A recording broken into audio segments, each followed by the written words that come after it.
হ্যাঁ, নায়ক একটা টার্ম। আমি আমি আমি বুঝি যে নায়ক একটা টার্ম। নায়ক আসলে মানে গল্পটা যে চরিত্র প্রোটাগনিস্ট করছে সেটাকে আমরা আসলে নায়ক হিসেবে আমাদের সাবকন্টিনেন্টে আসলে সেইটাকে বলা হয়ে থাকে। আসলে প্রধানত অভিনেতা মানে গল্পে আসলে তিনি কি করছেন আমরা সবাই কাজ করি, সেখানে তো অভিনেতার ভাগ থেকে প্রোটাগনিস্টকে সাপোর্টিং কাজ করছে সেইটুকুই। আমরা সেটাকে এখন হিরোইজম একটা আছে যে আপনি যখন একটু হিরোইক কোনো চরিত্র করছেন মানে নায়কোচিত, হ্যাঁ, সো ওই টার্মটা চলে আসে। তো আমার তাকদির করার পরে যেটা হয়েছে যে হ্যাঁ, যে কোনো মানে আমাদের যে একটা কনভেনশনাল একটা আছে যে নায়ককে খুব সুন্দর হতে হয়, ফর্সা হতে হয়। আমি নিজেকে নিজে সুন্দর মনে করি, এটা করার কিছু নাই, আবার কন্ট্রোভার্সি তৈরি হতে পারে।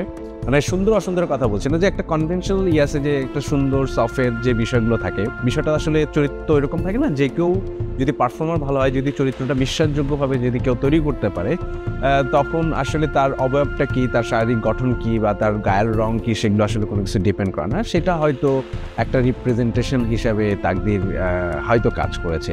এবং এইটা শুধু তাকদির না, আমি শিওর যে এর আগেও ফজলুর রহমান বাবু স্যাররা যখন কাজ করেছেন, he is a fantastic actor. মানে সেই কনভেনশনাল হিরো তো সে না, কিন্তু সে একটা পুরো গল্পকে যেভাবে সার্ভ করে, আমি পাগল।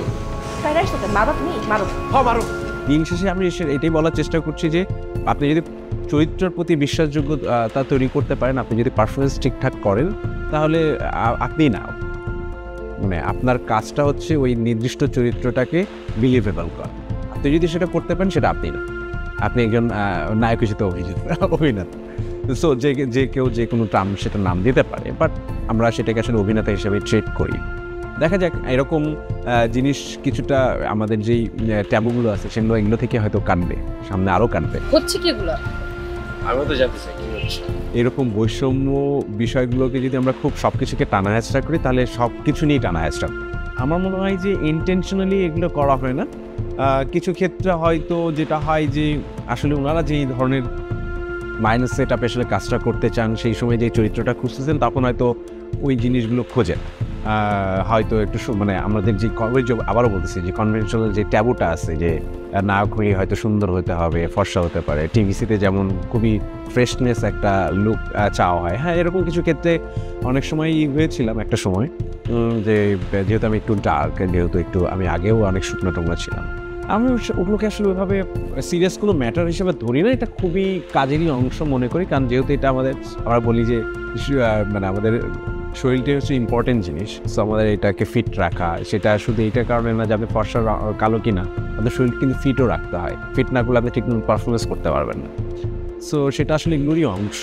তো ওইভাবেই দেখি জিনিসটাকে, মানে আমি ওইভাবে জিনিসটাকে আবার করতে চাই না। হ্যাঁ, কিছু জিনিস থাকে, এগুলো আমার মনে হয় কর্মক্ষেত্রে এগুলো এই জিনিসগুলো তবে এটা যেন বেশি না হয়, এটাই আমরা সৃজনশীল মানুষ হিসেবে আমরা যেন সেটার দিকে একটু খেয়াল রাখি। আমার মনে হয় যে সেটা আমাদের জন্য, মানে গ্রেটার গুডের জন্য ভালো।